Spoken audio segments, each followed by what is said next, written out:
ಹೊಸಕೋಟೆ ತಾಲೂಕು ಕಚೇರಿಯಲ್ಲಿ ಎಫ್ಡಿಸಿ ಆಗಿ ಕರ್ತವ್ಯ ನಿರ್ವಹಣೆ ಮಾಡುತ್ತಿರುವಂತಹ ಅನಂತ್ ಅವರ ಮನೆಯ ಮೇಲೆ ಲೋಕಾಯುಕ್ತ ಅಧಿಕಾರಿಗಳು ಬೆಳ್ಳಂಬೆಳಗ್ಗೆ ದಾಳಿ ಮಾಡಿದ್ದಾರೆ.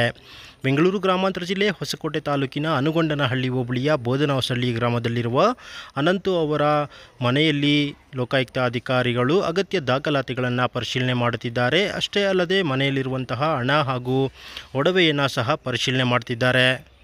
ಬೆಂಗಳೂರು ಗ್ರಾಮಾಂತರ ಜಿಲ್ಲೆ ಲೋಕಾಯುಕ್ತ ಡಿವೈಎಸ್ಪಿ ಆದಂತಹ ಗಿರೀಶ್ ಅವರ ನೇತೃತ್ವದ ಅಧಿಕಾರಿಗಳ ತಂಡ ಅನಂತ್ ಅವರ ಮನೆಯ ಮೇಲೆ ಬೆಳ್ಳಂಬೆಳಗ್ಗೆ ದಾಳಿ ಮಾಡಿದ್ದು ಅಗತ್ಯವಾದ ದಾಖಲಾತಿಗಳನ್ನು ಪರಿಶೀಲನೆ ಮಾಡುತ್ತಿದ್ದಾರೆ. ಇನ್ನು ಲೋಕಾಯುಕ್ತ ಅಧಿಕಾರಿಗಳು ದಾಳಿ ಮಾಡಿರುವಂತಹ ಬೋಧನಹೊಸಳ್ಳಿ ಗ್ರಾಮದ ಅನಂತ್ ಅವರ ಮನೆಗೆ ಬೆಂಗಳೂರು ಗ್ರಾಮಾಂತರ ಜಿಲ್ಲೆಯ ಲೋಕಾಯುಕ್ತ ಎಸ್ಪಿ ಪವನ್ ನಚ್ಚೂರು ಅವರು ಸಹ ಭೇಟಿ ನೀಡಿ ಪರಿಶೀಲನಾ ಕಾರ್ಯದಲ್ಲಿ ತೊಡಗಿದ್ದಾರೆ.